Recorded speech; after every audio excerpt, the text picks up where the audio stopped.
Good afternoon.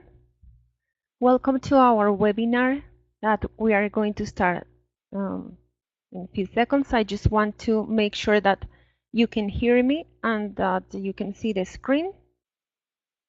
Great.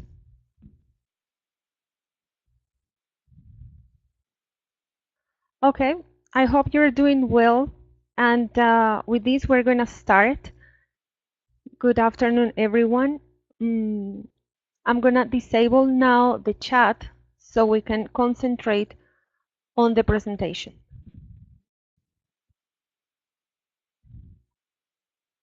For those of you who don't know me, I'm Marta Yasmin Camargo Cruz. I work for EduSoft for the pedagogical department. I have more than 13 years experience in English as a second language, and more than 9 years I've been working on implementing national projects in Latin America. Some recommendations before we start to cover our topics. The first one is to be active during the session. This session is going to be very interactive, so I want you to participate as much as you can so we can share ideas and we can share our knowledge. Another recommendation is to have only the window from the webinar. Please disconnect from WhatsApp, from Skype, from any other application, and just focus on this. And the third recommendation is while we are covering the topics from the webinar, please write down your questions. At the end of the session, we'll have a section for questions. So unless are the questions that I will ask you during the webinar, that's the one that you're gonna use, you're gonna answer, but questions related to topics, we will leave them at the end of the webinar.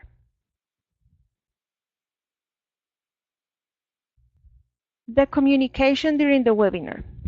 Well, due to the of a large number of participants, we are going to use the following tools to carry out our communication. First, we're going to use the chat that some already have been using. We're going to use the chat to answer the questions that we will cover during the session. And at the end of the session, you will write the questions that you have using the chat. And another tool that we're going to use is the polls. In the polls, I'm going to ask you some questions, and I would like you to participate very actively, as you always do. Okay. Now, keeping in mind those recommendations, let's start with our topics. All right.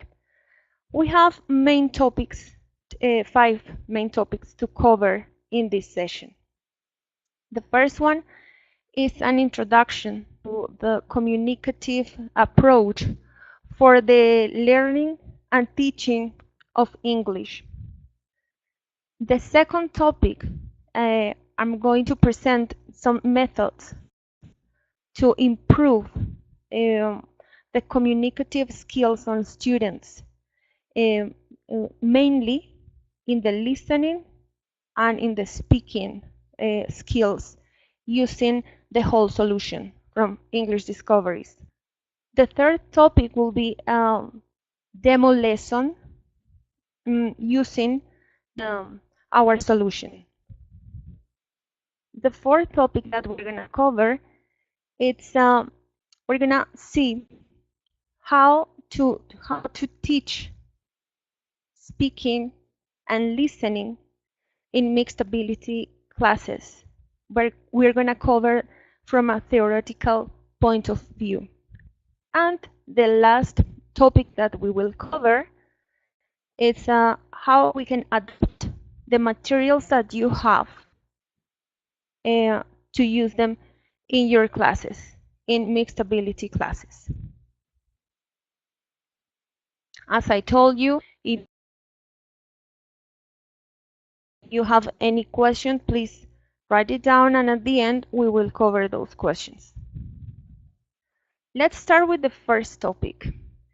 Introduction to the communicative approach for the teaching and learning English as a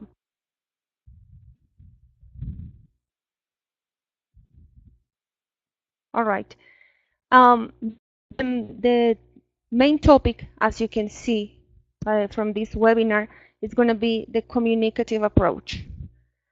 Back then, I mean, before the 1960s, before those years, the approach that was implemented to teach a language was the grammar and translation approach. Yeah, that focused only on grammar, of course, and vocabulary. So since 1960s, authors like Chomsky, Himes, and some others started to implement more things and saying that teaching a language wasn't only about grammar and vocabulary, and that's why they started talking about the communication and giving the emphasis on communication.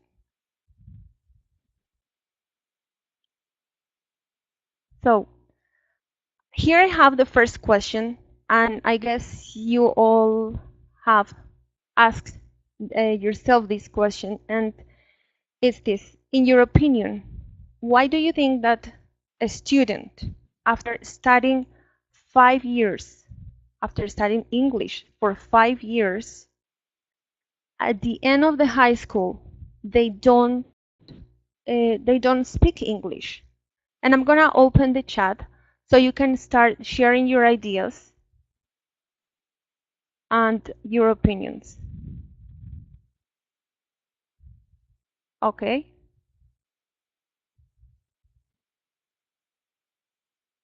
Right.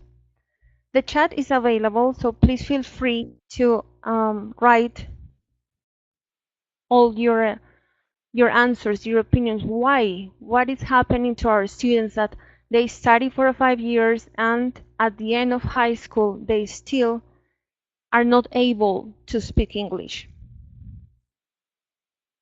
Okay, here it says that because they're only taught the basic. Good, good idea. Because they don't practice and they forget. That's great. Yeah, because they don't practice.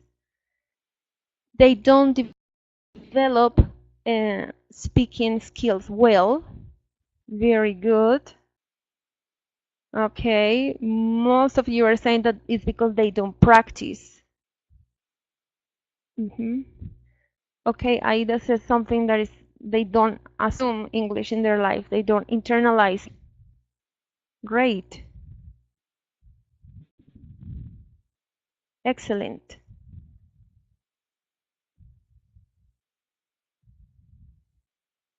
That's a good idea. I mean, one of you is saying that it's because they're taught mainly grammar. Because they don't study in English. I mean, the English class is taught in Spanish. Because they can't see anything around them in English. That is a great opinion. All your opinions are very, very well. Okay, because they're not practicing oral expressions, lack of interest. Okay, thank you very much. I'm gonna stop right here the chat. Thank you for sharing your opinions and your comments. And that is true. What you have said is true. Mainly, you know, sometimes the classes are taught in Spanish, and we forget that that's basically the main space for students to practice English. So we as teachers should give them all the tools for the English class to be in English, starting by ourselves. All right. Another idea that you gave was that students don't see English as a relevant aspect in their lives. So when you don't see something important, when something is not important to you, you just don't pay attention and you put it aside. So it's good. Lack of practice, which is also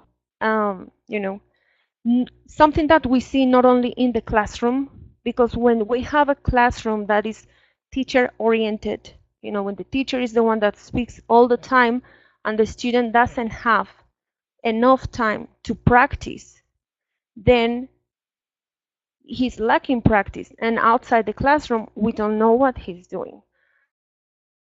So thank you for sharing those ideas, and I'm going to share a few more with you. Okay, and some of those you have already said. That is the emphasis on grammar and vocabulary. The other one has to do with the importance of English.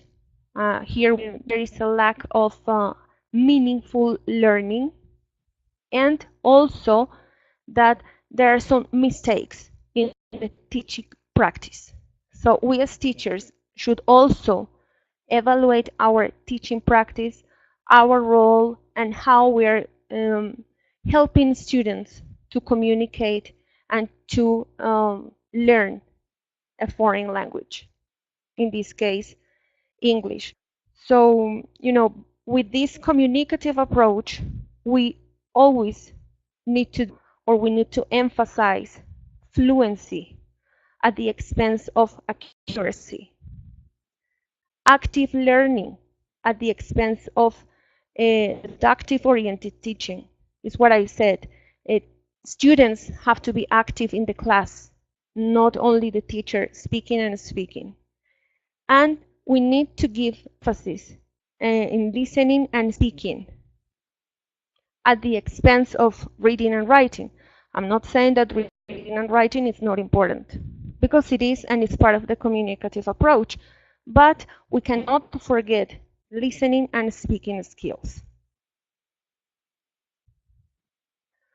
So once you have, those the concept, the importance, communicative approach, you can say, okay, what is the purpose of the communicative approach? And what we want is to develop in our students the communicative skills by means of dynamic process.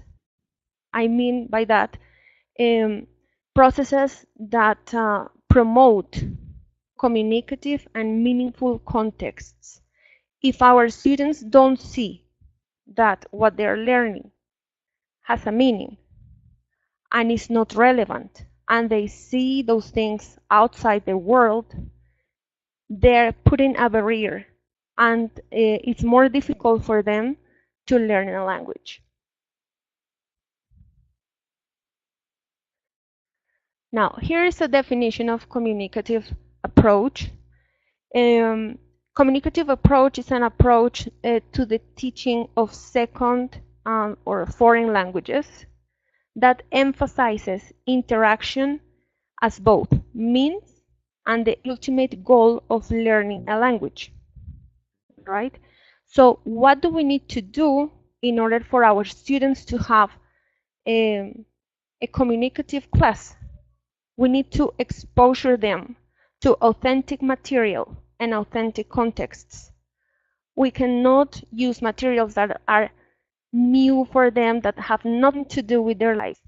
We always need to put English close to their lives so they see the importance, and they are likely to learn faster, and they will be more motivated. Okay. Some of the emphasis, the purposes of communicative teaching is that we need to focus on communication through interaction. So we're going to have a lot of group work and a lot of noise. In our classes, cannot be like those silent classes. Our classes have to be active. When you see the students talking, participating, the process of meaningful learning. If a student feels that he is learning and that what he is learning has a meaning, he's more likely to learn. So we need to pay attention to that. Also, to have the sense of cooperation, collaborative work among students, because we need at least two to communicate. So keep in mind that in our classes, we always need to have a group work.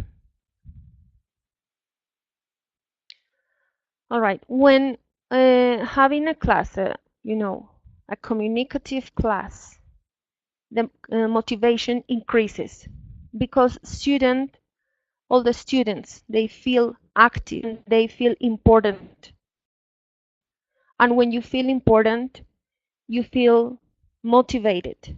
And motivation is a huge tool for you to learn something, in this case, a second language. And as you said, that some students don't see the need of the English, we need to create, you know, a communicative need for them. So they know, the students know that they're doing something with the language, that what they're learning is working, is good for them, that they can use it.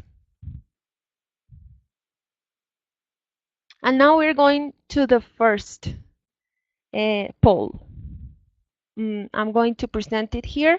Please read the question first, and then you select your answers.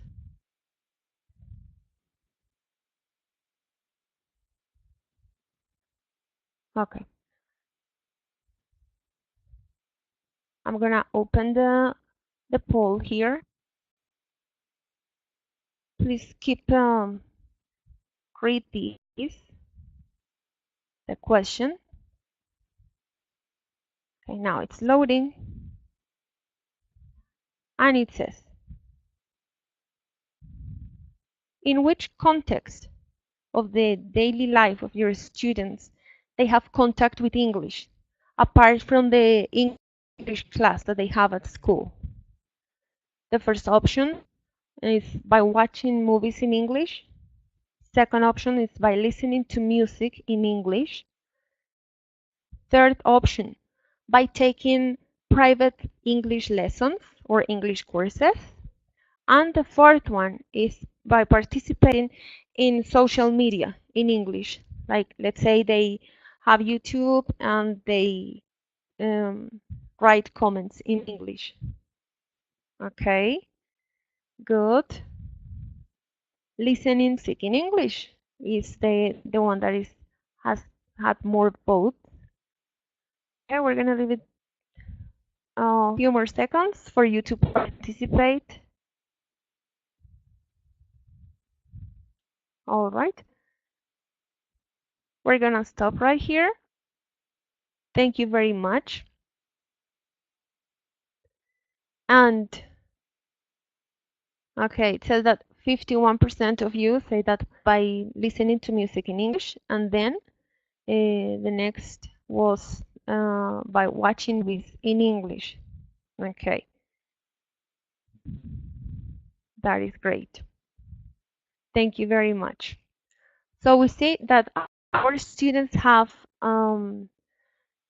some other environments apart from the English class for them to be in contact with English. We as teachers should recognize those environments and take them sometimes to class. So if, for example, you see that your students listen to in English, why not to take a song to the class? We can ask one of the students, you know, maybe twice a month, to bring a song and share it with the rest of the class. All right, now I'm going to talk about the dimensions of the communicative skills. As I told you, this approach is not only it's not like the grammar and translation approach that was used before the communicative approach. This one, the communicative approach, has and works in many dimensions, as language is a whole. It's not just one thing. So the first skills that we have is the grammar skill. Is when students know the rules of the language. They have vocabulary. They have word formation, spelling, and the structure of a sentence.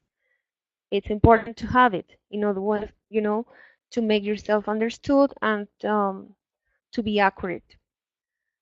The second one is the sociolinguistic skill. It's when the student have the knowledge and the ability to understand and be able to express statements within a context, when he's about to talk about a topic, and when he has a purpose. Remember that communication is always with a purpose. Another dimension is the discursive skill. It has to do with the ability that the student has to combine form and meaning. That means coherence, cohesion. Yeah, that I'm able to connect ideas. That has to do with cohesion, and with coherence, that the student is able to make, to support his ideas, to integrate, to summarize. Those have to do with the discursive skills. And the last one is the strategic skill, which is how the student uses the language to improve communication. That is, for instance, I can summarize, paraphrase, in order to, to have the communication maintained and have a good communication. So all those things we need to keep in mind when we work with a communicative approach. So on what depends the success of the communicative approach? We have some authors that mention these statements, and they said that in order to succeed in the communicative approach, we need to keep in mind the quality of opportunity that we give students to use the language. Another one is to have a humanistic environment. That is, that students feel comfortable in the learning environment, in the classroom. And the third one is it has to do with the linguistic material, to the one that the student have access to, that is interactive, comprehensive. Some of the benefits of the communicative approach are the real use of the language. Another one is that this approach promotes interaction, increases motivation. You see the language as a whole, as I told you, not only grammar, not only vocabulary, but me as a student being able to work on the skills. I can speak, I can listen to and understand, I can read, I can write. And it develops also the language skills, yeah, because I'm exposed to all the skills. So students, if a student is exposed to everything, to all the skills, he is willing to work on all of them. Maybe one is stronger than the other one, but they have contact with all of them. And one question here for you: what strategies would you recommend your students to develop their communicative skills outside the classroom?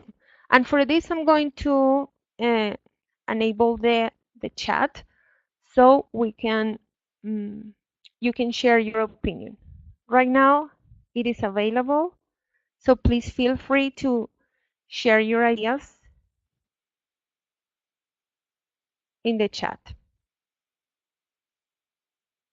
What strategies would you recommend your students to use in order to increase communication outside the classroom?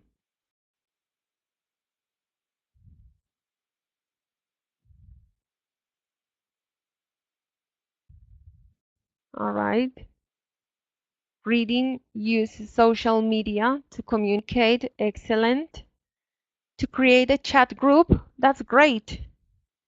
Listen and read lyrics of songs. Make fictional conversations about real situations, that's good. To communicate in English, all right. To sing songs in English, use chat, all right. Listen and watching videos about conversations, chat group, short conversations, calligraphy, okay. The teacher and the student only have the chance to study and learn English, but they do not have the necessary practice, okay. Listening to music, chat group, dialogues, okay. Interaction with peers, create some games, okay. Thank you very much. I'm gonna stop here the chat. Thank you very much for your participation. Okay, so we have the tools, and we can take advantage of those, of all the tools that we have nowadays. I mean, the students have access to so many things, and even to create a WhatsApp group if you have the option of that, or on Facebook, or anything for them to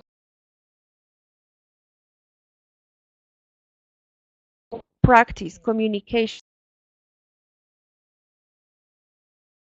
Sometimes it will be written, and it's okay. That's they see it, as they can. And with this, we're going to finish our first topic, and we move on to our second topic that has to do with methods to improve. Remember, we are focused on listening and speaking. So I'm going to talk about some methods to do this using our whole solution, English Discoveries. And I'm going to start by listening. Okay, how? Listening. Okay. First, I'm going to cover the platform, how from the platform we can help our students to improve this skill. So, one good idea, we all have the listening activities. So it's always good to start by listening to the audio without reading the text. Why? What can we reach? What can we gain from that? What we can get from our students is that they can try to understand at least words. It doesn't matter, and we need to make them feel right. So when our students are going to do a listening activity, when we have them in the lab, you can give them these steps, right? You can tell them, first, we are going to listen to the audio, to the conversation, without seeing the script. And try to identify even a word. If you identify a word, that's excellent. We have to motivate them, right? And they need to feel good that they at least that they cut one word. It doesn't matter. That increases their motivation, their self-esteem, and you're also working on reducing the level of anxiety. Sometimes that's a barrier that our students have, that they say, okay, it's the English class, I cannot understand, I cannot say anything, and they start putting, to blocking themselves. So we need to help them relax, themselves and get to practice. So the first thing is to listen to the audio without reading the text. They can start listening to the conversation, to the audio, while reading the script or reading the conversation, as you have here. The platform is highlighting each part. So it's good for them, to listen to the whole conversation and read it. Again, you can tell them that, you can give them the steps, because remember, when we have a lab session, a computer session, it's not just, okay, students, sit down, we're going to do this activity, go, and you leave them alone. No, we also have to help them. And this is a way you can help them a lot, to give them the steps on how to do a listening activity. Once they have listened to the whole conversation and they have read all the script, they can start paying attention to fragments, to parts of that dialogue, something that is more complicated for them, and when they listen to parts or fragments, they practice pronunciation and intonation of words when they go together. It's not a word in isolation. Sometimes, and most of the times, students have have issues with a word. It's a specific word that is giving them a hard time. So what you could recommend is for them to use the dictionary. As you know, the dictionary in the platform has the pronunciation of a word. So they can go to the dictionary and practice only the pronunciation of that word. While they are listening to that word, they should try to repeat. Also, when words and with parts, with segments. And then you can go the other way around. Okay, you listen to the word, you started with the whole text, you went to a part, and now a word. Now you can start the other way around. You have the word, then you go on the fragment, and then again to the whole text. If there's no need, if you see that okay, the student can listen again to the conversation while reading the text. And the final part that he's going to do when doing a listening activity is to listen to the conversation without any script, without any. So we can give our students those tips. As I told you, they don't know how to learn, and that's why we are there to help them learn, to help them discover how to learn better. Take advantage of every part from the program that has listening. For example, here we have this activity that if you read the text, you could easily answer the questions without listening to the script. But we don't want that. We want to encourage our students to listen. So ask them to listen to the instruction and then to answer the question. Again, in these kind of activities, when you have the question and you have 5 or more answers, ask them to listen to all of them. By doing that, students are improving their listening skills. And that is about the platform. Now let's move on to the printed material. How to use it to increase listening skills. When we do activities with our printed materials, handouts, workbooks, we need to use English as much as we can. All right, try to give the instructions in English. You are the role model for your students. So if they see you speaking in English, they will try to follow you. So using all the time, if it's possible, to give the class in English.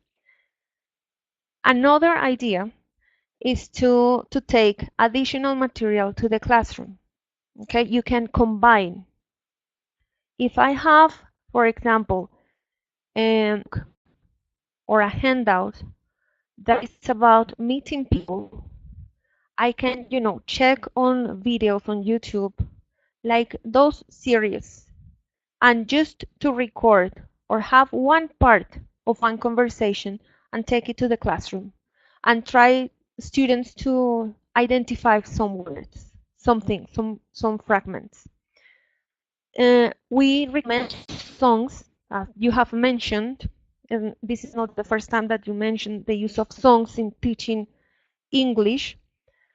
So you can take songs to your classroom, some fragments of documentaries.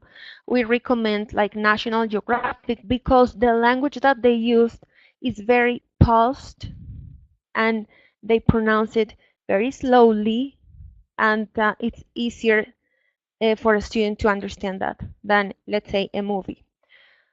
Or to use conversations, as I said, like in a series or something, just a fragment. You don't need to watch the whole thing, but just fragments. Another idea when working with printed material is that our students speak in English, right? When they speak in English, they're doing a group work. Yeah, they have someone, at least their partner, and they're speaking. So we're doing two things. One is listening and the other one is speaking. So we are combining. Remember that those two skills are always hand to hand. Okay? So do not limit your students just to say the answer, but to expand. And if they're going to ask something, let's try to do it in English. All right? And repetition of vocabulary and phrases in the activity when presenting a topic. And this has especially with the pre-computer section from the lesson plans. When you are introducing vocabulary or introducing structures, you can, start by single words, but always make them repeat. Have them interact. If they're having a conversation, to include those words, those new words in the activity that they're doing. And a question: what other strategies would you use with your students for them to improve the listening skills in English? And again, I'm going to enable the chat so you can share your ideas. All right, the chat is available. Music, riddles, movies, tongue twisters, yeah. Predicting, okay, listening to romantic music, that's good. Seeing movies, do dramatizations, okay, videos and music, audios, imitating role plays, okay, chants, listening to music, play video games in English to listen words, okay, videos, what else? Video games, okay, that will be interesting to develop some strategies to teach English by using video games. Expositions, okay, conversations, role plays, pair working, and dialogues. Great. Okay, thank you very much. I'm going to close this. Oh, doing theater. That's a good idea. When students represent someone else, they feel, motivated to participate in English. Okay, I'm gonna disable right now the chat. Thank you very much for your participation. Very good ideas. I'm gonna check it out, the video games. how they can improve listening skills. I'm sure they do. Okay, great. Now let's continue now with speaking. Okay, we covered already listening. Let's move on to speaking. All right. Something that is very important, make use of the previous knowledge of that our students have. Okay. Here we have a pre-computer activity, what you see on the screen. So you always have the instruction. You can adapt those things depending on the level of English of your students, on the how fast they work, and when they feel familiar with the topic, it's easier for them to learn it. All right? And some you have here, for example, what do they want to do tonight? Where do they want to meet? Like those questions. But you can go a little farther and ask, for example, what is this? Is it a story? Is it something from the newspaper? Is it a letter? An email? You can start, helping them get into the activity. Who is writing the email? To who? Like those things. All right? Therefore, I mean, students, even with low level of English, feel that they know something. And when they feel that they're not zero, that they have helps them improve and participate actively. Sometimes in the pre-computer section, we accept the use of Spanish because it's new vocabulary, there are new structures, and we don't expect students to know that, all right? But if a student says something in Spanish, for example, you can say it in English and have the keywords in English. Always make them practice English. Here we have another activity. It's from a handout, and it has to do with creating personalized contexts. Students are given a bunch of ideas, and they have to combine. They combine according to their knowledge, to their needs, or to, have learned so far. The use of authentic material, as I told you, and this is a key part for communicative approach, is that students have access to something that is real. In this example, the activity that you have on your screen, you can see that they have questions that they can ask. It's not out of the world. They know what they mean. Like, what is your name? What do you like doing best? Those things are familiar. So you can have your students ask the question and the other student to just say those things. You don't need to have them write all, have your students one that is asking, let's say, 2-3 questions. Remember, you keep in mind how fast your students work.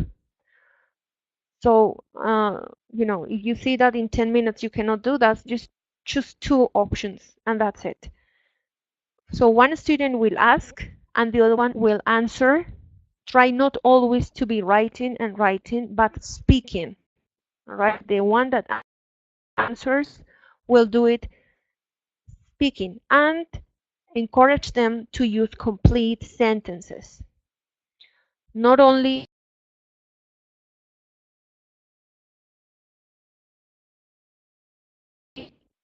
for example, what do you like to read? And them to use complete sentences. I like to read fiction books, for example, stories. complete things, not just words in isolation. So always when you do group work, you need to monitor, you need to walk around the classroom to make sure that they're all participating English and that they're giving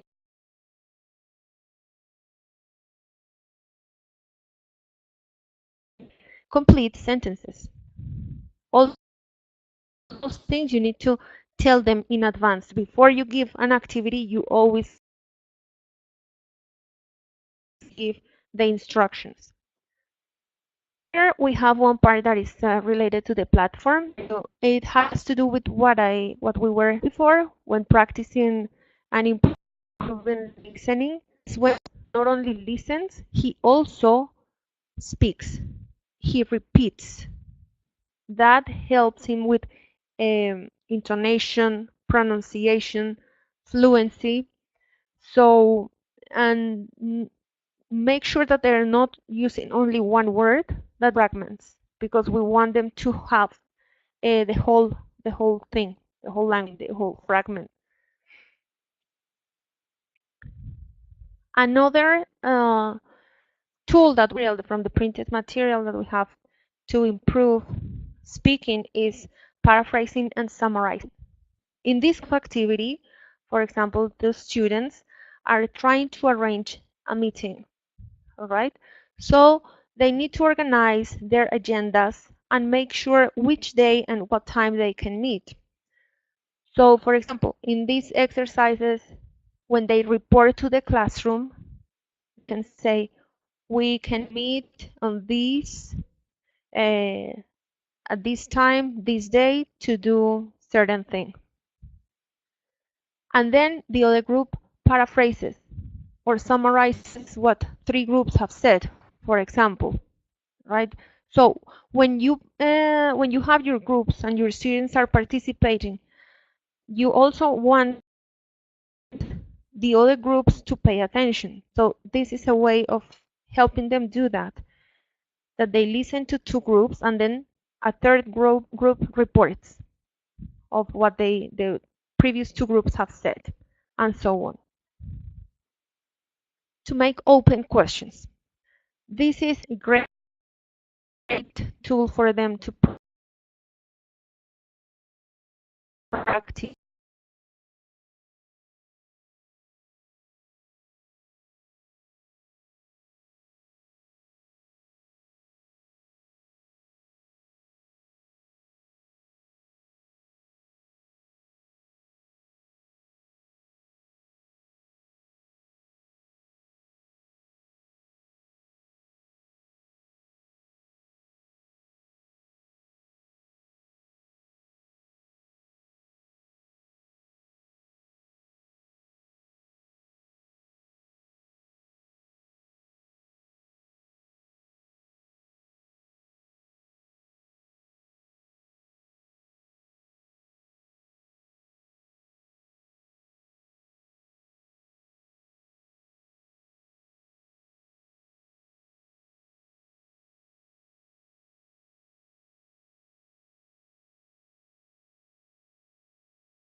English to practice speaking, say the whole thing, and have why they like the same activity for different students.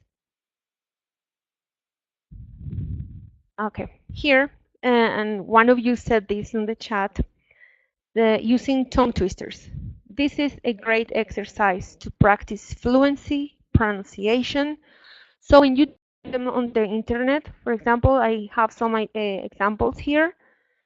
You don't need to ask them, or students don't need to feel that they need to do it like once at a time, like I saw Susie sitting in a shoe shine shop. No, you can start little by little, and saw Susie sitting in a shoe shine shop, and then you start going a little bit faster. I saw Susie sitting in a shoe shine shop, and faster and faster and faster. And I wish I could put some of you to do this, because it's very funny and it's very nice. And when you have it in the classroom, these kind of activities really reduce anxiety because it's kind of fun and it's funny, you know, when you see that, my God, my tongue was so twisted that I have to try and try. And so this kind of activities is really good for them. You can also, I recommend students to do it as a part of homework, and that helps them a lot. So I recommend this. I have a few more examples. At the end of the presentation, I gave the link, so you will find the link for this one. There are some that are long. For example, the three turtles. It's a little bit longer. So, you know, again, you can play with the same, like tongue twisters. Like for slow learners, you can give one sentence.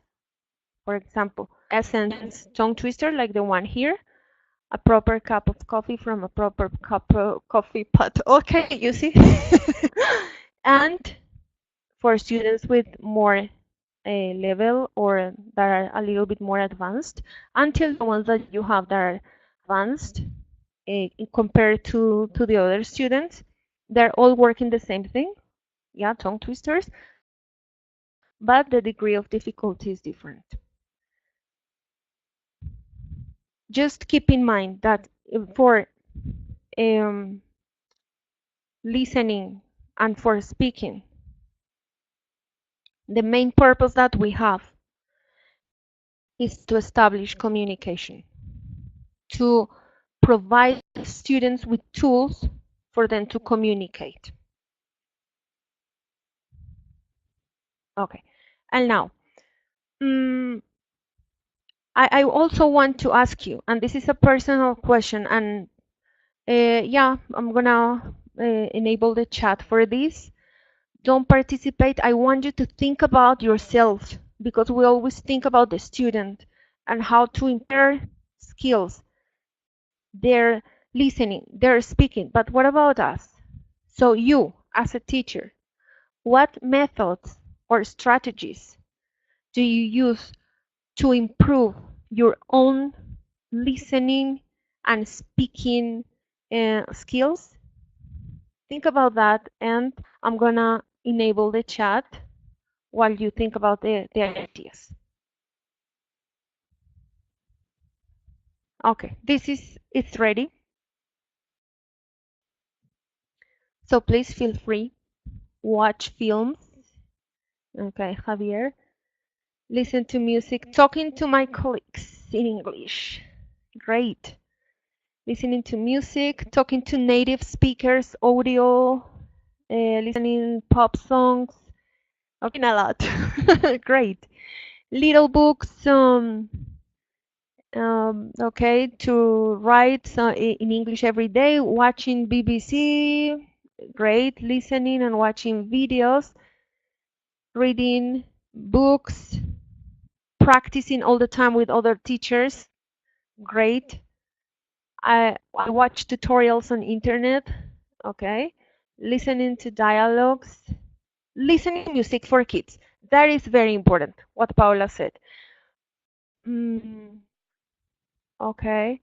Always talking in English with the proper intonation, reading short stories, write newspapers, play games, play video games.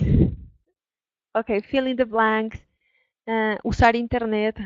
I have many favorite YouTubers. Okay, practice with another person. Okay, thank you very much. I'm gonna disable right now the chat. Thank you very much.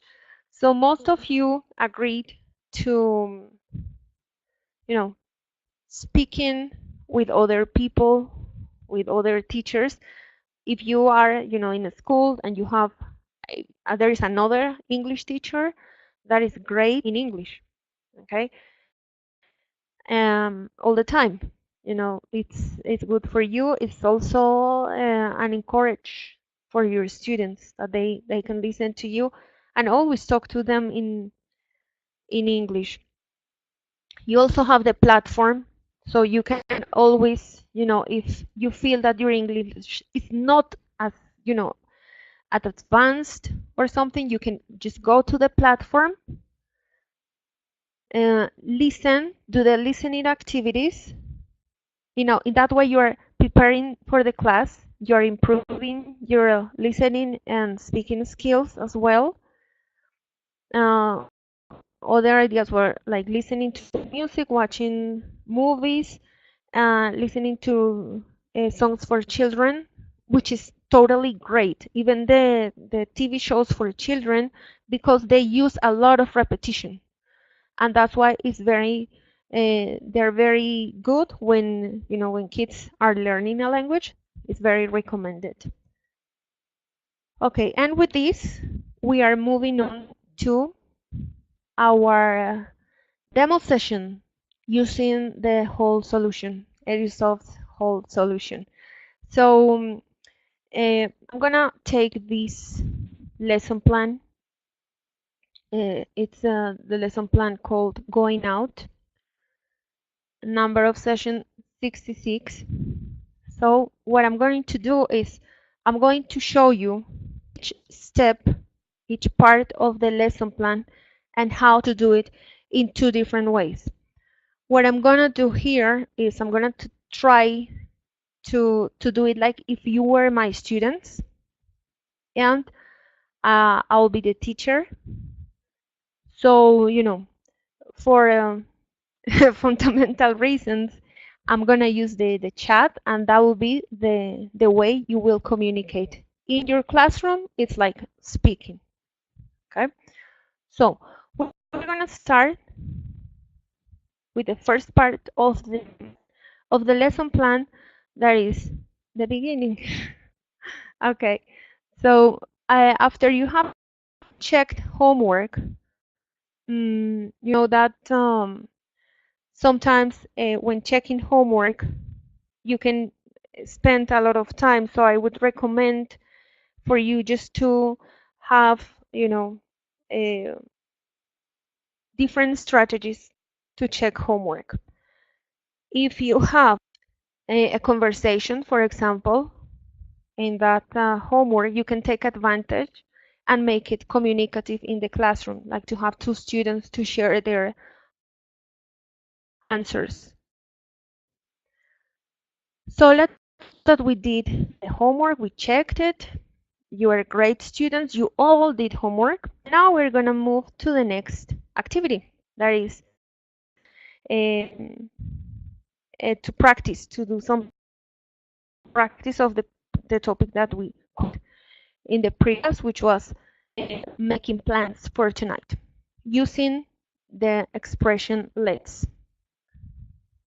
So as I told you, I'm going to give you two options, and we're going to try to develop one. We're going to have of 6 students. You're going to make a circle and you're going to listen to music. When the music stops, I'm going to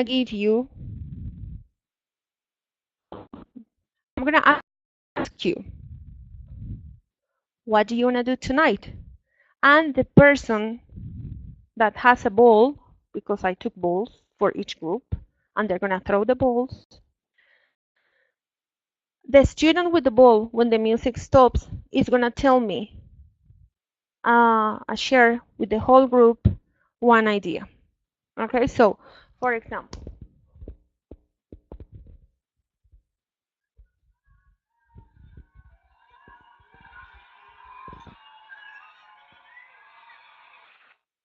I hope you could hear the music. Okay, the ball stopped. So one student has the ball. What did you do? What do you want to do tonight? That's the question. I'm enabling the chat for you to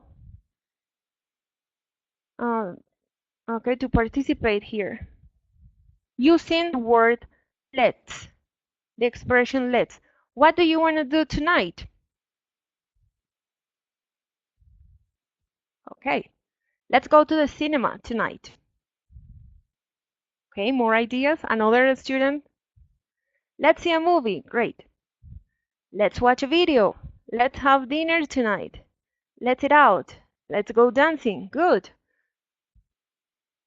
Great. More.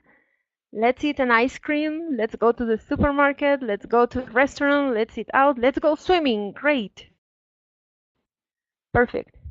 Let's go to the party. Perfect. Let's go to the park.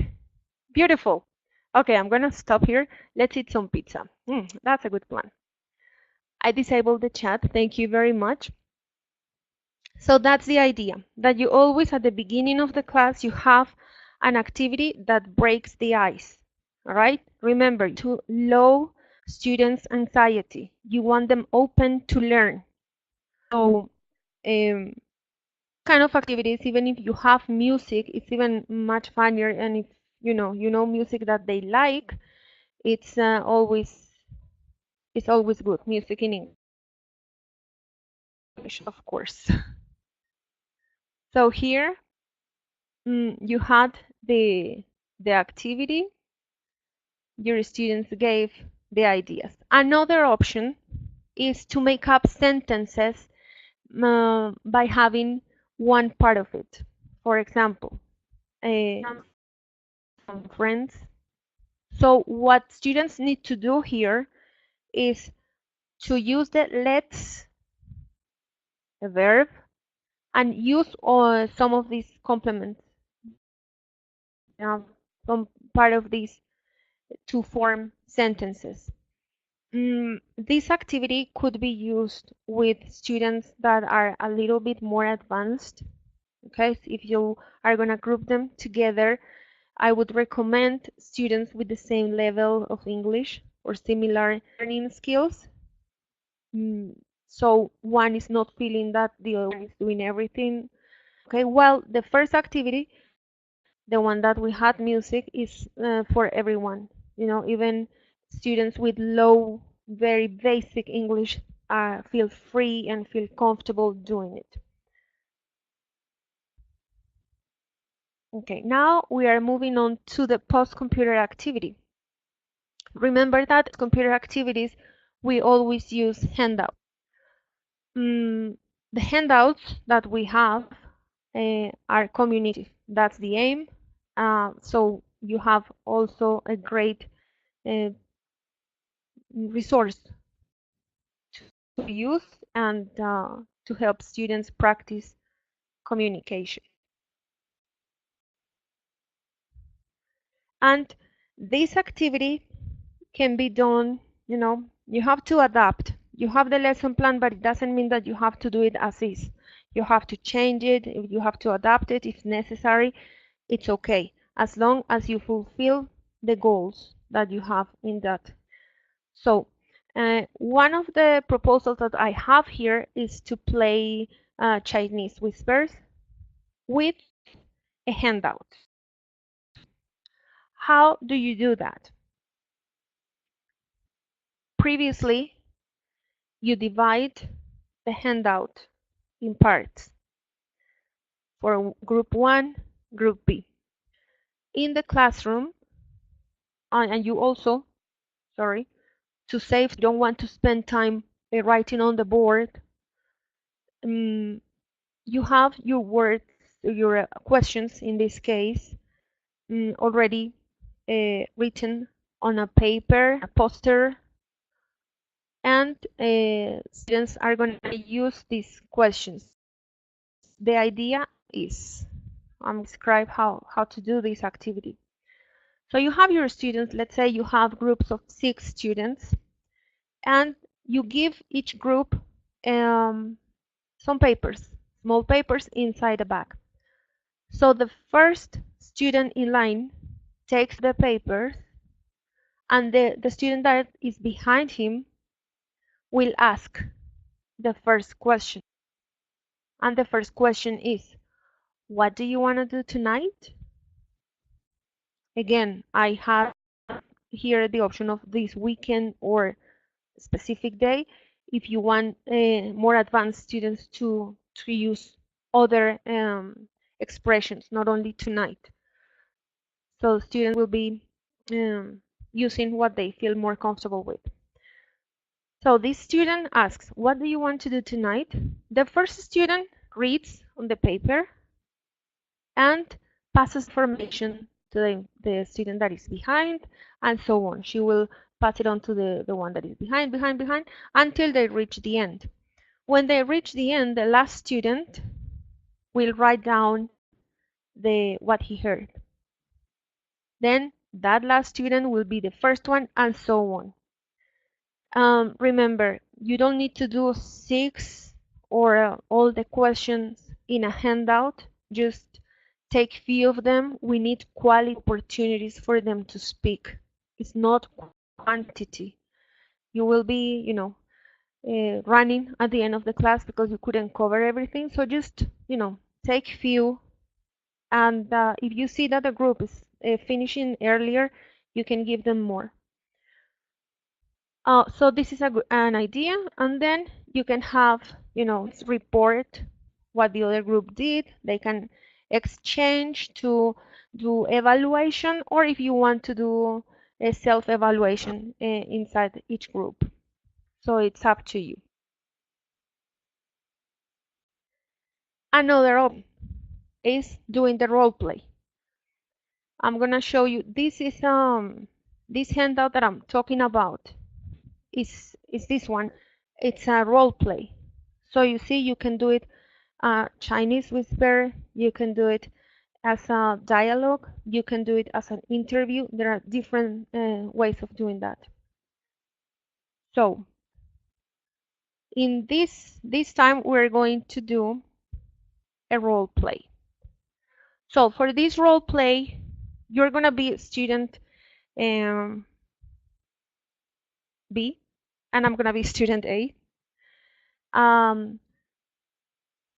You're gonna think about a famous person, famous character, and you're gonna be that character. And one day you're walking on the street and suddenly, boom, you run into someone else, to another character, and you're gonna make plans for that night.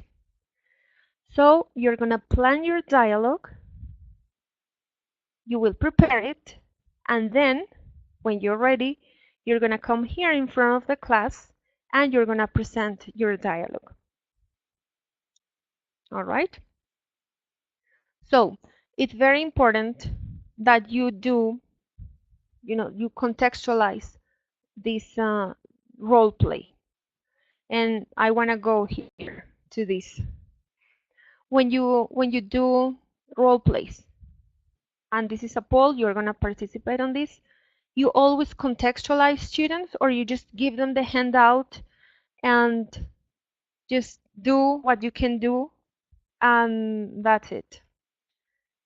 So I'm going to enable the polls, and you're going to share with us. Don't worry that here I have no names, just numbers.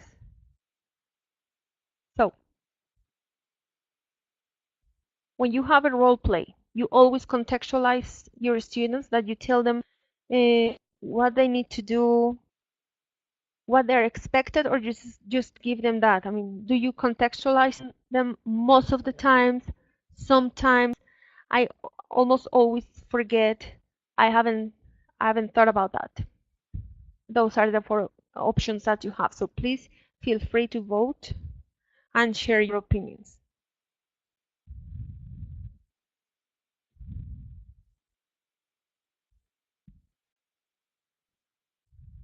Okay. So most of you contextualize your students. That's great. I'm gonna stop here. Thank you very much for participating. All right, it's good to know that some of you haven't thought about that. So it's important that our students know exactly what they're expected to do. 23% of you contextualize your students, 21% some of the times, and only 1% never thought about that. Okay, we stop here, and okay, let's try to do a dialogue. I mean, it's gonna be challenging because I cannot hear you, but I can read you. So we have our dialogue, okay? You are going to be a famous person, and as you know, it's very difficult to to have one person. I did a poll here. I'm going to open it, and you're going to choose the person that you want to be. Please select a famous character. Will Smith, Angelina Jolie, or Andrea Bocelli. Which one do you want to be? I'm going to be Shakira. Okay? I mean, I think everyone knows her. I hope. All right. Will Smith is winning. Angelina, 22%. Okay, 30%. Okay, let's stop here. Andrea, so sorry. Angelina, so sorry. And we're gonna play with Will Smith. You will be Will Smith. I'm gonna be Shakira. Let's stop this one here. And I'm gonna enable the chat. So we're gonna start planning the dialogue. Okay, we run into each other on the street in let's say in Lima. We are there. Okay. How do we start the conversation? The chat is available.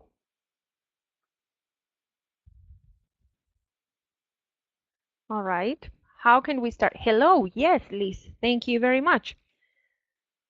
Yes, I am Shakira. Are you Will Smith? I think I know you somewhere. Oh, how is it going? What's going? Good. How are you doing here? How are you? Oh, you like my songs. Yeah, I love your movies. I hope I can go to a premiere. Great. Okay, so we are doing what you are sending me is how to start a conversation, and that is very important for students to know.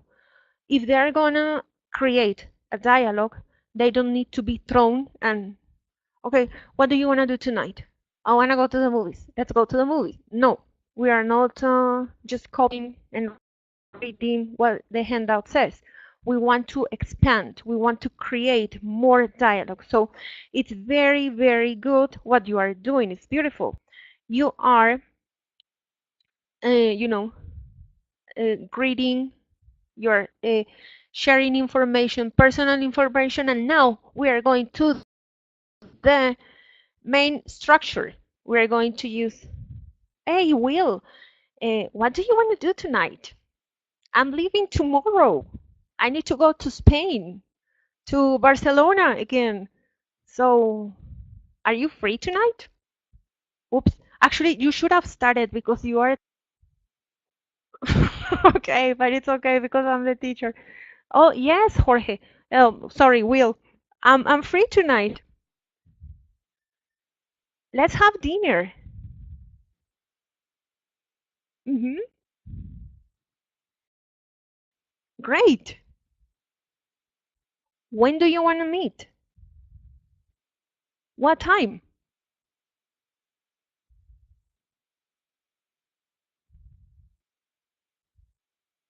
At 11?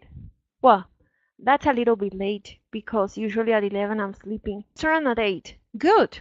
In a restaurant. Perfect. I will get a taxi and I will meet you there at the 8. Okay. Okay, Will. I've got to go to the hotel to make ready everything and great. So we'll see you later.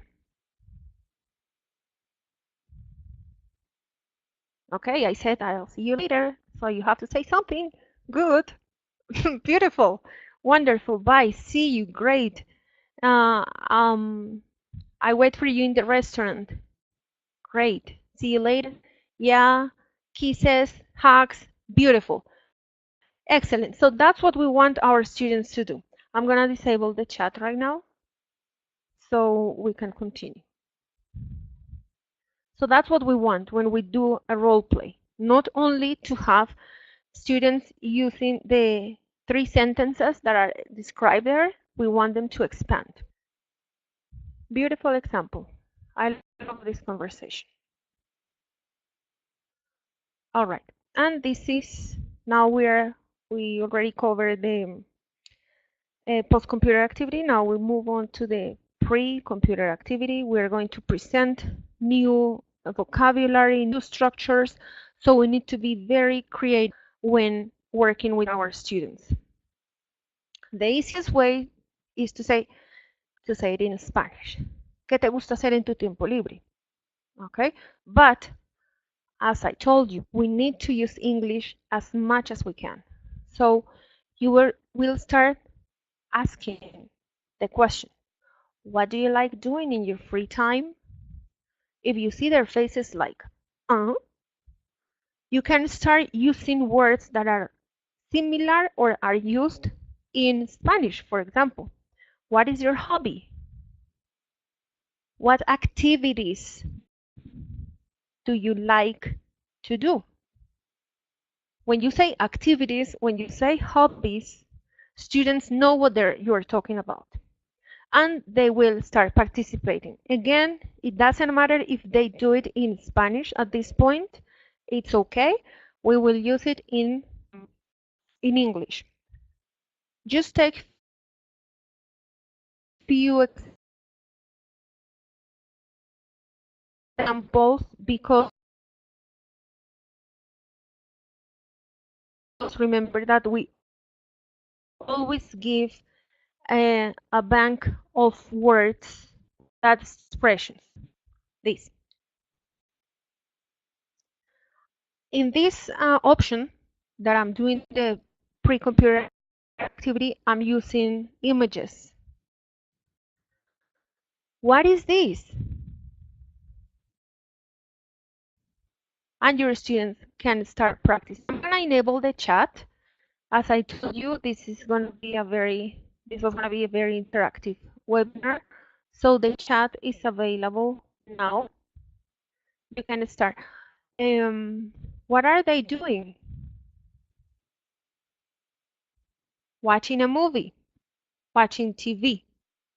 And you move to you say, okay, when they say the correct answer or what you're expected, or what you have in mind, something that is similar, then you can say it in English.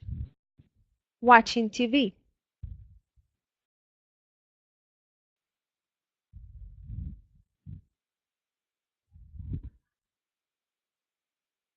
This one, for example, what are they doing?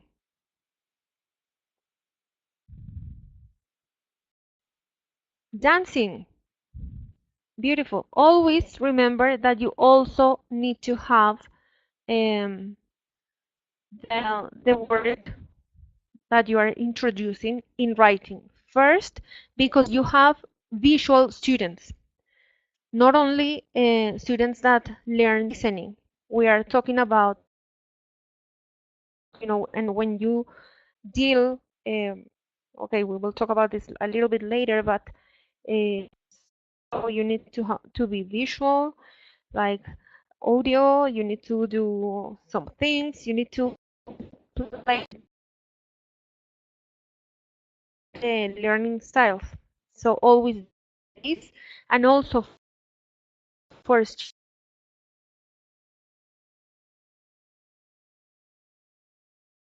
students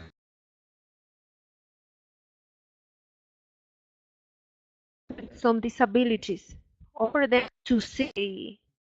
Okay, you can do the example that the chat is enabled. Shopping. Yes. Beautiful. Yeah, shopping. That's great. So you have those expressions. Now, I'm going to disable the chat right now because we're going to do something a little bit different now. We're going to move on to our presentation. So once you have the vocabulary, you can start introducing the structure. The structure of this session is do you like, and then verbs. So, do you like playing tennis? Yes or no? So let's do it as I'm gonna be the teacher, you are my students, and I'm going to enable the polls so you can participate. And that's how you communicate.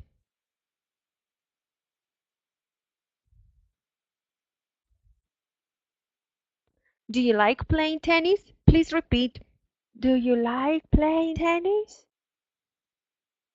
Yes, I do. No, I don't. Okay. And let's say that what you are doing right now, that you're participating in the poll, is what you are doing in class. Then you can have another student do the, the other way, like he will have the role of asking. All right, so most of you said in this kind of activities, you want your students to practice pronunciation. So you can start with the, do you like playing tennis? They also say, do you like playing tennis? If there is a difficult word, pay attention a little bit on that word and then put it into context.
Yes, I know I don't, which is what sentences that in the living room. I like in my bedroom. If you yes, please feel free to use the chat. It's on.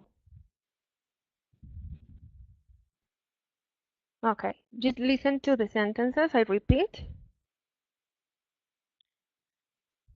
Okay, not to chat. Remember, you have a sticker, great, and I'm saying something, and you will try to. I like every single night before I go to bed. I don't know. I like watching TV in the living room and my bedroom. Okay. Now I'm giving you another sentence so I can be more specific. When I'm waiting in line, I always beep. So watching a TV is not an option because I watch TV when I'm waiting in line. Let's say I'm in a bank and I'm waiting in line. One of you already said that, but I want most of you. It's not watching TV. Great! Yes! Um, that was the main verb. I like reading in the living room. I like reading in my bedroom. I read every single night before I go to bed. And when I'm waiting in line, I always read. Beautiful. Great. So you see, you can change, you can adapt for your students also to have more variety. We want the material to be different. And that's the how we will close this section now, the demo session. So you could see how all the steps when you close, the class, you have an extra activity.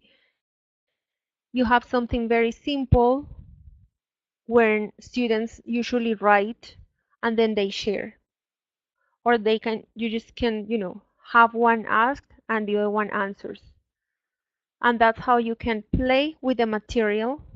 The lesson plans are there, the activities are there, imagination to see your students' needs, their learning styles, and adapt the material for them to learn easily, motivated, and happily, and to get a communicative class, because that's what you want in your face-to-face sessions.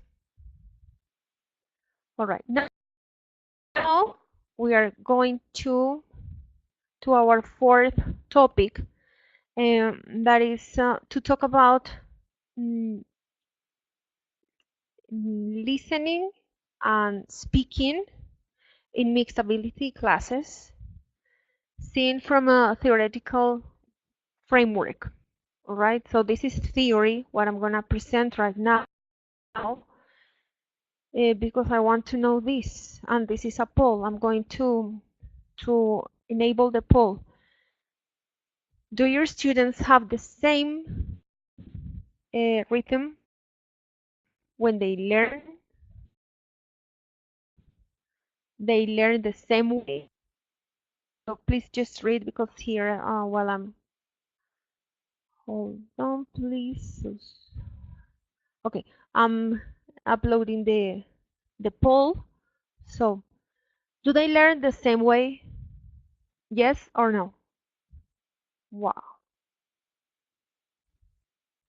excellent. 34%, 36, 30. Okay, beautiful. We'll stop here.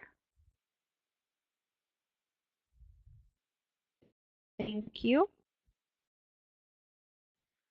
And I'm gonna share the results of what you said. And 46% of you said that your students do not have the same learning rhythm, the same learning pattern. They don't learn the same way. So definitely this part is for you. Only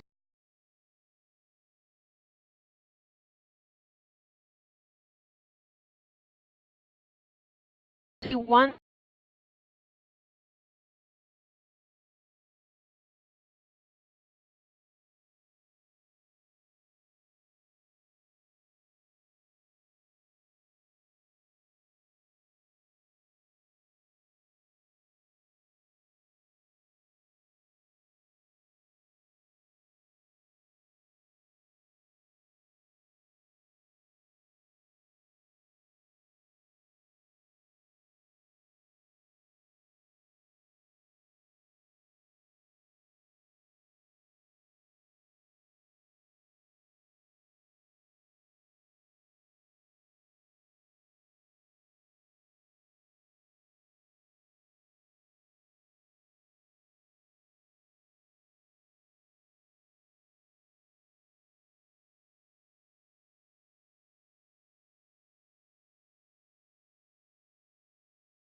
said that learning same way for everyone, adapt, and we have challenges. What are some of the challenges that we face different levels of knowledge and how they master the language. Another challenge is the learning skills in a language. Some of them have, higher skills, different skills. So it's mixed. Another challenge is the previous experiences that our students had when learning a language. Some of our students, it's not just the topic, it's not just English, it's the way they were taught. If they had a teacher that had them seated all the time with a book and saying, just translate this, and that is your English class, that you have to go word by word looking in a dictionary, and when you read the text, doesn't make any sense to you, they are, already, they don't want the class. So you have to deal with that. We do have to deal with that. It's a reality. And also the degree of motivation. Some students are motivated, some are not. So all those things we need to challenge in one class, only one. But it's not impossible. That's a good thing. It demands, creativity, to know our students, and to know there are resources to help them. So how can we help our students to have a more successful learning? And I'm going to give three aspects that this author, Darnie, gives about this topic. So option that are given here is to give them multiple opportunities to succeed in the classroom.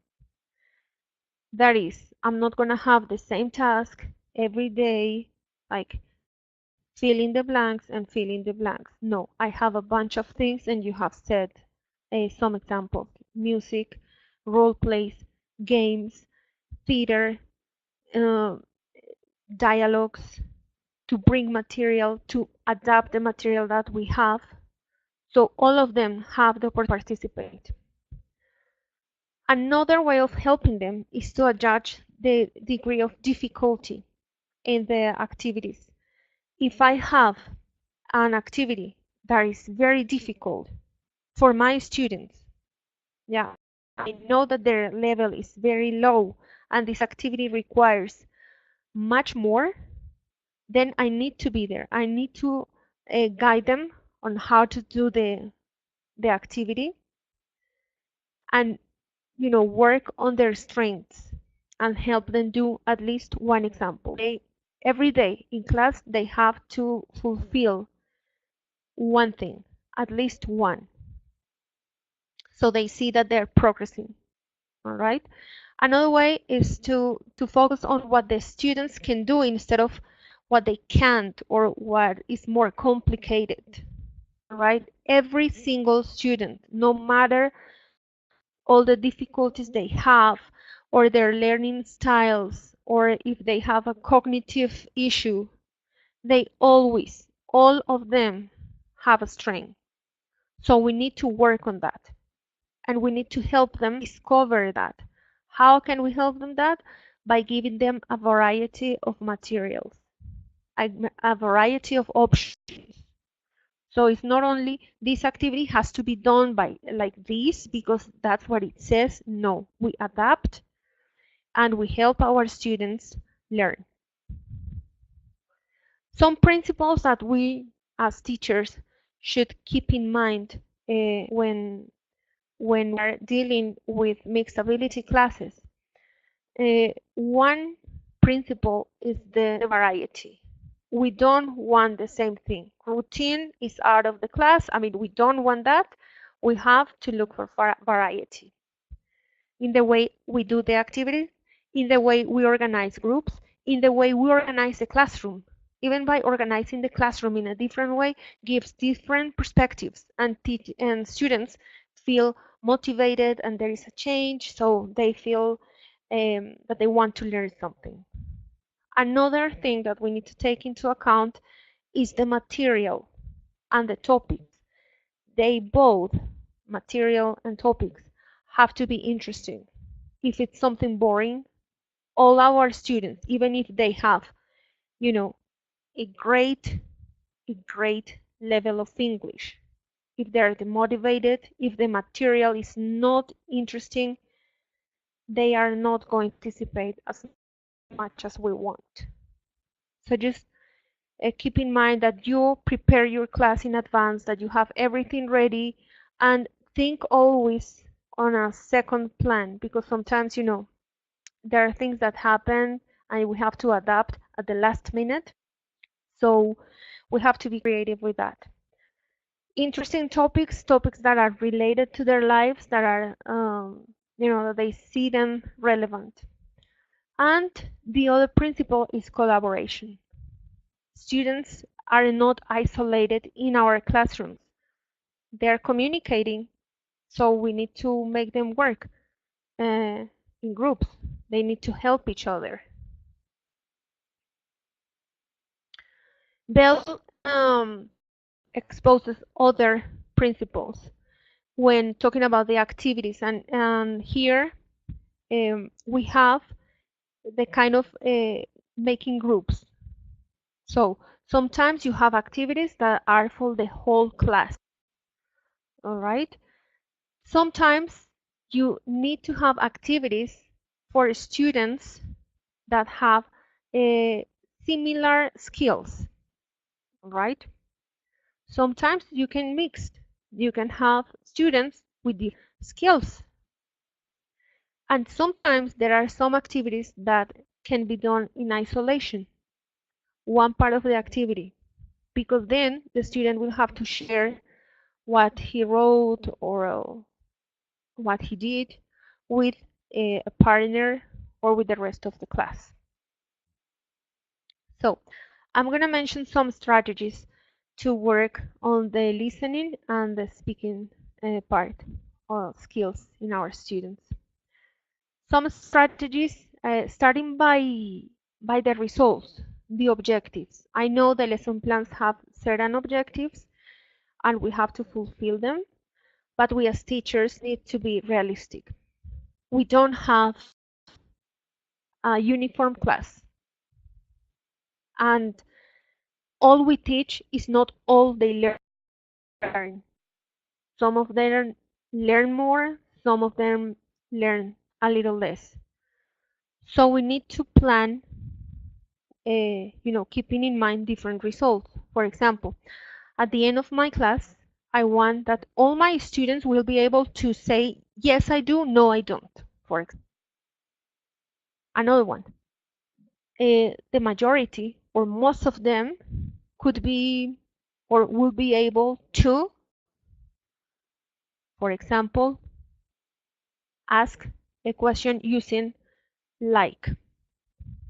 And another one, another result that I would like to get from that class is that some students will be able to, for example, make a short dialogue using a question that includes like and say yes, I do, or no, I don't. All right. So always to have different goals. That I would say a different degree. All right. Not expect everything for everyone. And we need to think of activities. The activities that have to be mandatory. Yeah, the ones that are done and all the students have to do, and some optional activities. So the activities that are mandatory are the ones that are easy to complete, and those activities that activate students. Activate means that they feel motivated to practice. And the optional activities are the ones that require a higher degree of complexion, okay, of difficulty.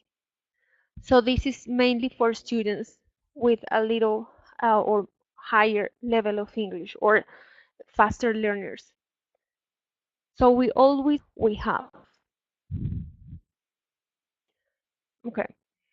When we are, you know, talking about listening and speaking, we need to do previous activities, pre-activities to those activities that are for listening and speaking. So you want to give them tools. You want to give them words related to the topic, and you want to read them out loud so students know how to pronounce and they can repeat. Now, activities go after the listening or the speaking activity. Is what you can do is to ask some questions about what they did, about the activity, answer. So you can guide the activity, or students can work in groups and do it.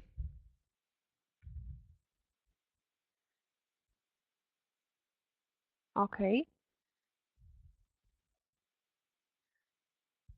You can also, and it's advisable to prepare two groups of questions. Okay, when you have students with the same or similar skills working together. For example, when you have all the students, you can do only comprehension questions. But if you want students to conclude, to deduce something, you can put them in groups that are, for example, the most advanced and the less advanced.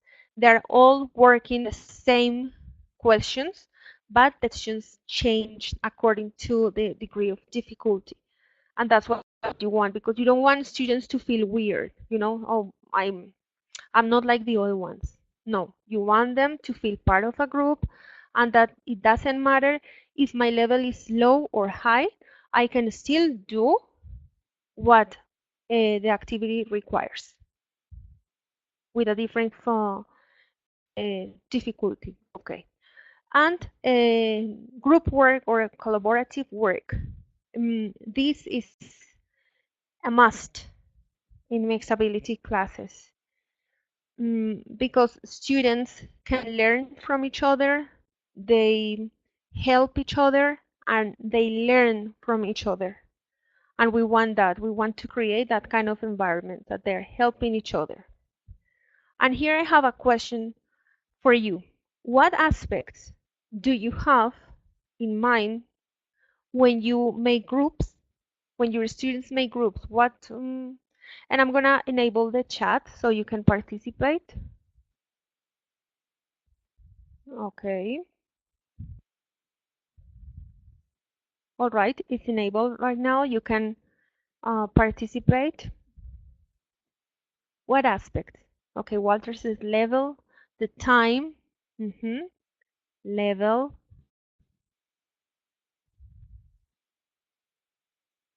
Okay.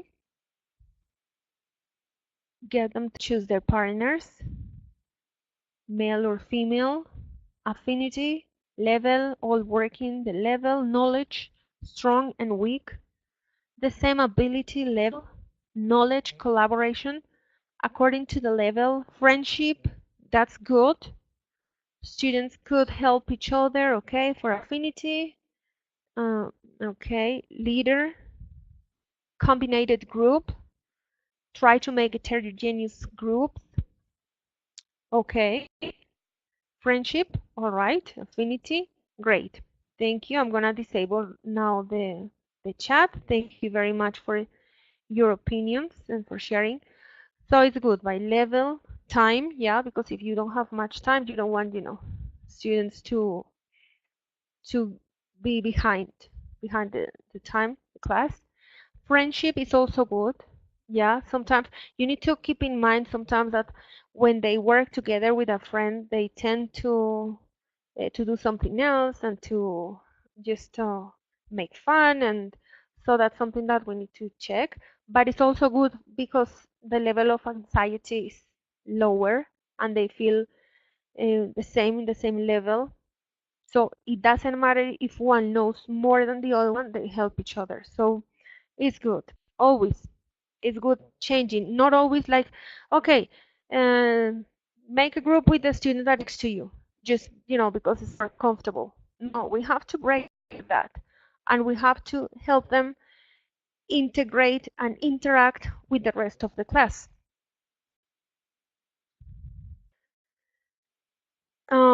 The aim, the objective of group work is to make sure that most of the students, or all the students, if possible, could reach an objective without, or no matter their English level.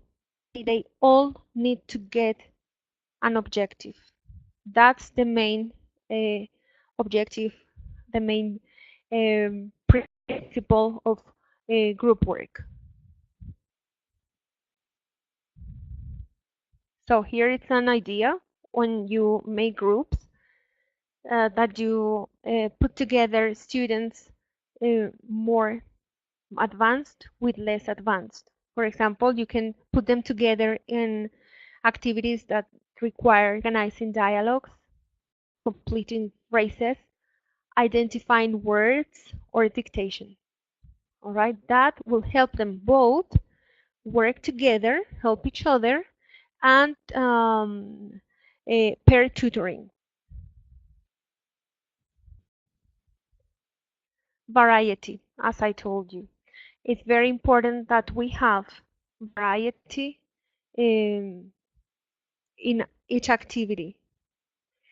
And you want to make your groups according to the kind of activity that you have. Personalization is like at the end of the class, and that's how we close the lesson plans, the lesson, is that students are able to create something on their own. Because when you learn something and you are able to produce something with that, you can learn and you can remember that. So keep in mind those aspects that we have covered when working with your mixed ability classes. And now we are going to cover the fifth topic. That is our last topic, and it's how we can adapt the how we can adapt the materials, all right, that we have, the printed materials. I'm gonna give some ideas. When you have a text, for example, this is a reading activity, you can make it communicative. How? And I'm talking about the Jigsaw method, which is that you have a text, you divide the text in pieces, let's say in 4 pieces. Each student has one part of the text, and he's going to be expert in that topic. That student then meets with the other students from the other groups that have the same part of the reading.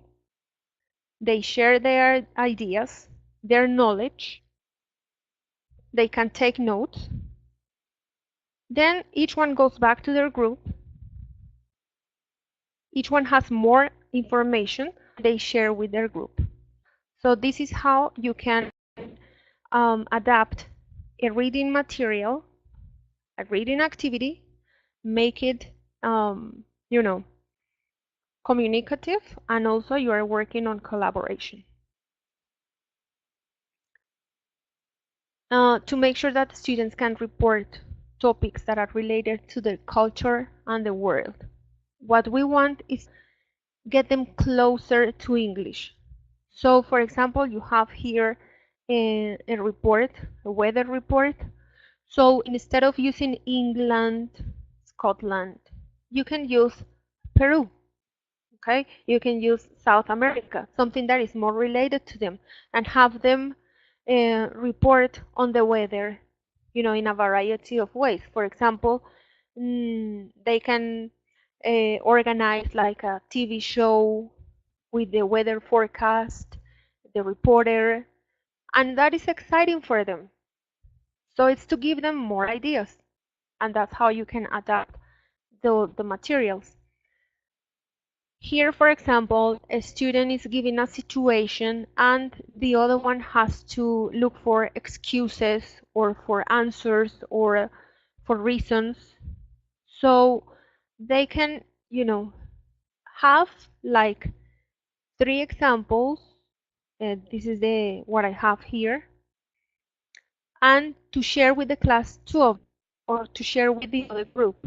The idea is always to collaborate and to communicate and to have students develop their skills. In these kind of activities, you can also ask them to make up stories, make up excuses, or reasons, even questions or situations.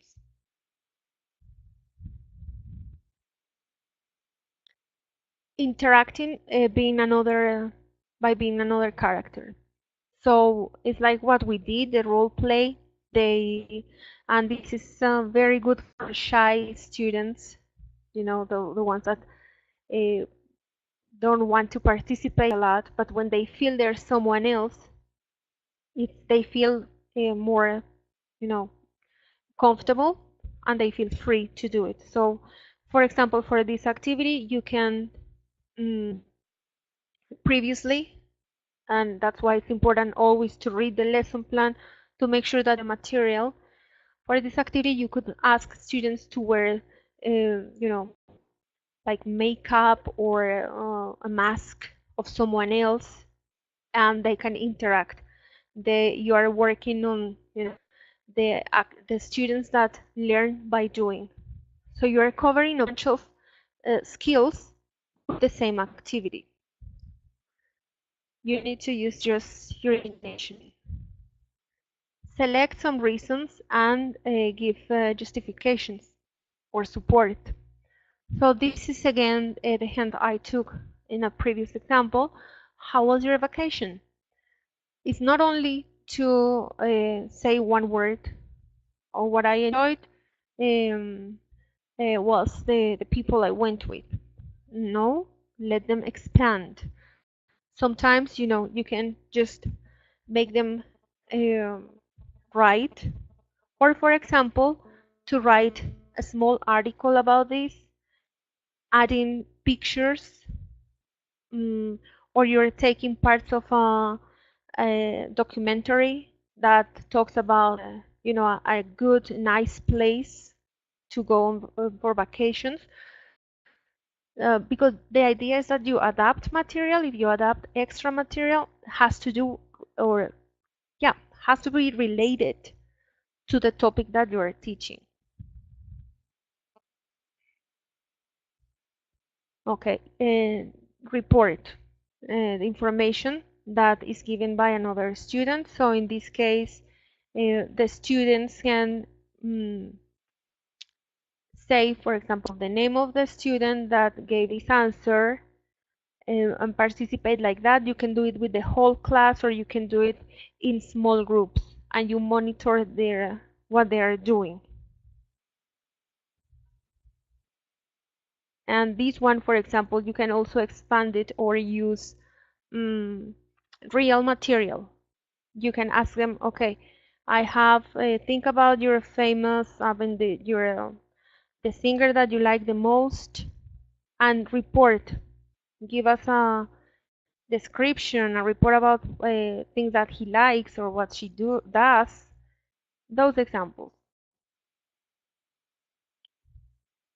Okay, to increase vocabulary, right? As I told you, it's not only that you have the handout and they need to use the vocabulary that is there. You can also, when you are expanding vocabulary, you can take to the classroom images, use of realia, and students can learn more vocabulary, and you're helping them. Also by listening to songs, for example, This is a good idea of expanding vocabulary. And always, when the students have an activity, let them practice and just give them the tools. Make sure that they have the expressions that they can use. Okay, here this is an activity where they come up with solutions. So we can use the ones that are in the handouts, but you can also have some that are, for example, a situation that is common in Peru or in another country, and you want them to give solutions. You can use visuals, audio for that. Personalized material is also good because students feel that English is connected to their life. So in this kind of activity, they give reasons why they choose a kindergarten. But then let's make them make up their own kindergarten. So they plan and they create. They feel that they're doing something with language. And you need to adapt the way you work. Sometimes you go on, sometimes we have to go back and repeat. Right? That's very, very normal in our classes. So it's just a matter of, imagination, seeing our students' needs and how we want to help them learn in those classes. And this is the last poll that we're going to do right now. So I'm going to enable.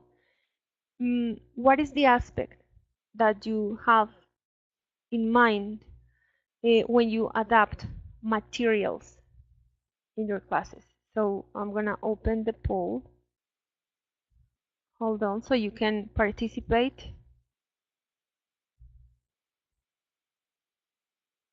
Okay, it's low.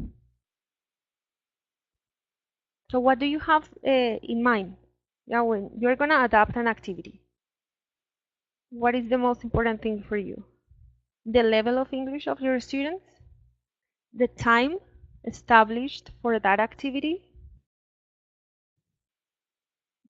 The difficulty, the level of difficulty that this activity implies?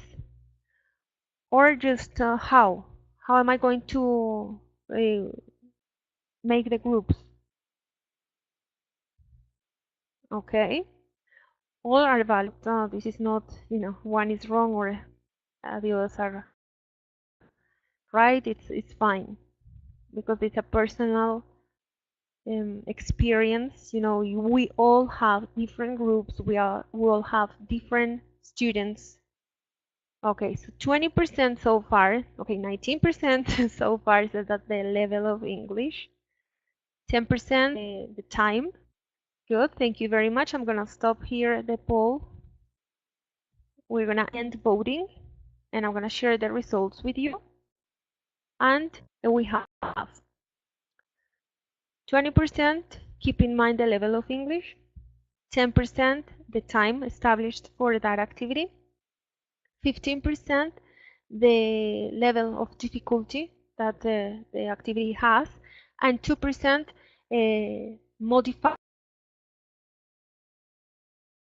or adapts the materials according to the way that these teachers are going to make the groups. All right, thank you very much. Thank you for sharing your opinions. All right, so with this view, the material of, where you can find all sources, if you find the topic interesting, or if you want to expand a subject or something in particular, I give you here the links where we took all the information. Also, please remember that you are not alone. You are always you always have support of the call center. So I advise you to call this this line. It's free. Okay, better if it's free. It's for me. You can call anytime, not only for technical issues, You have pedagogues there that can help you adapt your materials, that can give you advice on how to deliver your classes. There are also teachers that will be very, very happy to help you. So you have the emails for technical and pedagogical support.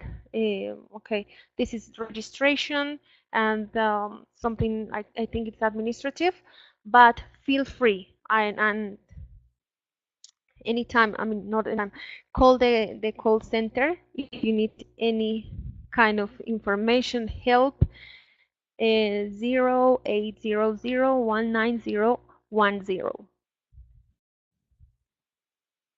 And okay, at the end of this webinar, I'm gonna send you a poll, a survey of satisfaction. I want you to please participate. I would appreciate that all of you send your feedback because it's important for us to keep in mind what you have.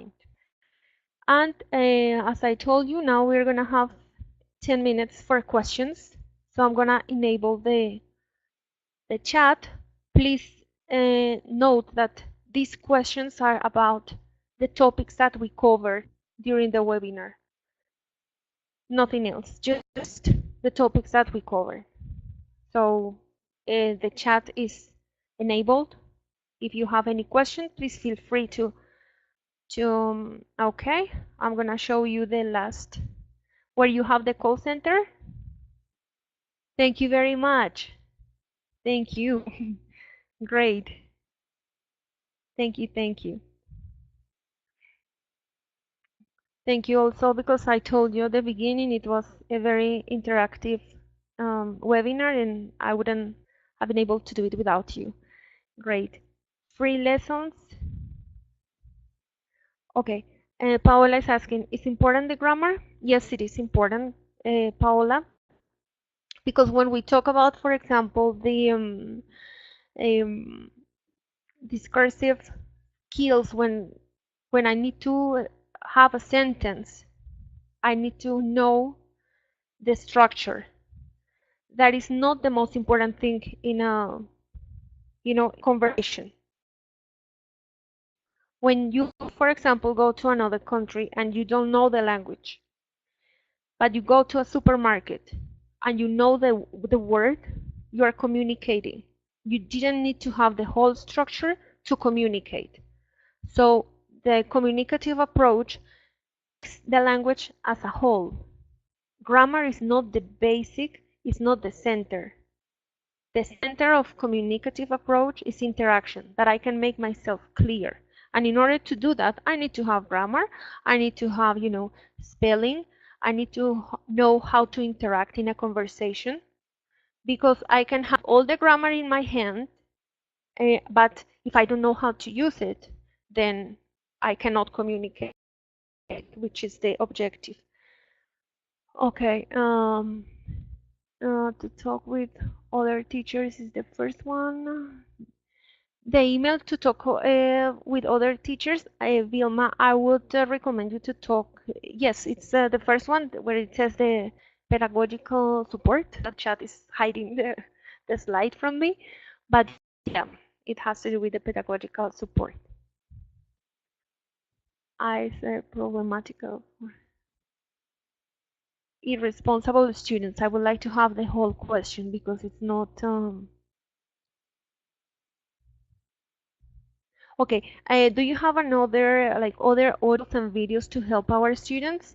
Yeah, I mean, for us, for teachers, you can go to, there are different websites, and even if you go to Google or YouTube, and you write what you want, the topic that you want to explore, you enter the keywords or exactly what you want to learn or to explore, as I said, and it will give you articles and videos. You find a bunch of things. Actually, it's a large. Just make sure that when you use that kind of material, it comes from a good source that you know that is responsible, that is not just making something up. For example, from the British Council, you have great videos. Is it important to use idioms in A1 level? We could, because we are teaching our students real language, and idioms is, I mean, the factical, and they're always there. So some words, like let's say instead of saying I'm going to the house, or I'm hitting the road now. There are some those idioms that are easy to learn, so you can definitely use. Okay, more visuals, all right. We'd like videos for face-to-face classes. Or yeah, it's I mean, if you have the resources, if you can take a computer, or if you have a TV, even better, or if you have a screen to show videos, do it. But always keep in mind that showing videos is not just showing a video because I didn't plan the class, so I want to show them a 30-minute movie or something like that. Always with a purpose. Okay. If I have very low students, I can use little Spanish. Okay, the question is, if you have students with low level of English, I would use it like as the last resource. I wouldn't use it because, as I told you, for them, the English class source of having contact with English. So take advantage of everything, images, mimics. I mean, sometimes seriously we look like clowns, but it's good because our students are learning. Examples, descriptions, and even I would have a dictionary in the class. I would ask students to have a dictionary so they can also, make responsible for their learning. Okay, we are sharing some links, and it's it's important to contextualize the lesson.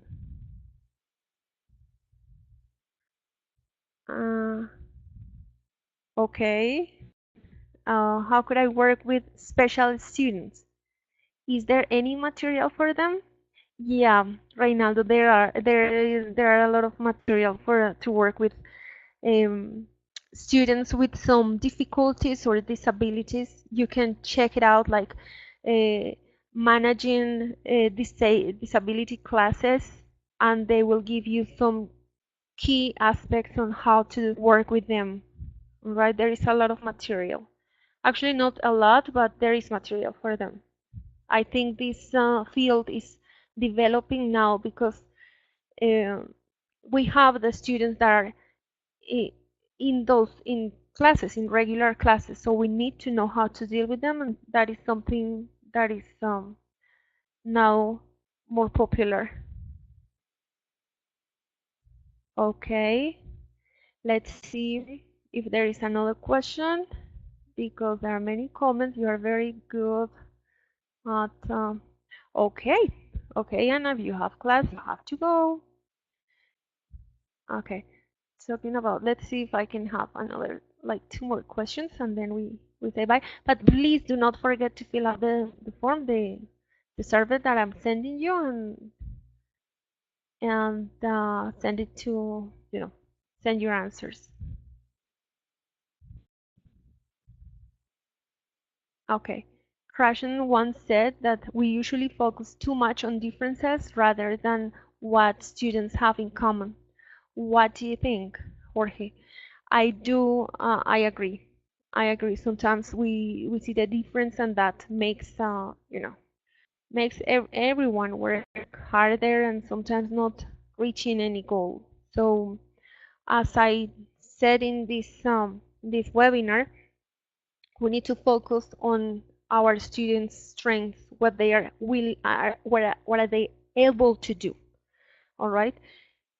And take advantage of that, because each human being is good at something, and we need to find that, we need to discover that, and we need to help them discover that. Sometimes our students have some difficulties and have learned for years, no, you can't, you're bad, you're So we are dealing not only with the language, with teaching English, but we are dealing with a cultural, uh, um, how would I say it, like bombarding, when people is saying no, you can, you can, you can, and the student believes that, and it's difficult, to break that, but it's possible.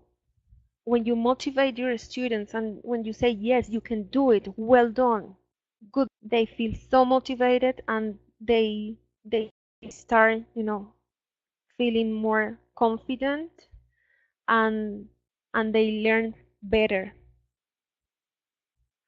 Okay, let's see if there are more questions. If not, okay, grammar.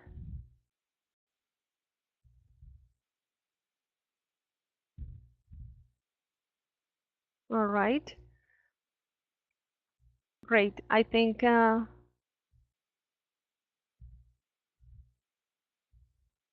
okay, Jorge is sharing um a link. So I'm gonna send you the link for the survey. So I will check it out, Jorge, this link that you are sending us, and I could add it to our survey or something. So I will try to copy paste. Okay. Thank you very much. If there are no questions, I would like to thank you for everything. Okay, what the last question that I have here, Jorge, why are your presentation slides in Spanish? Okay, the reason why is because some of the people that are participating in this webinar don't have a high or a good level of English or not English at all. So for them to know what we were talking about, that's the reason why we we decided to do it like that. I mean, Mineru decided to have the presentation in Spanish and the PPT and the presentation, the speaking in English. So thank you very much. It was awesome working with you. Thank you. Congratulations also to you. I hope that these webinars are useful for your classes, for your professional experiences, and until next time. Thank you very much. Bye bye.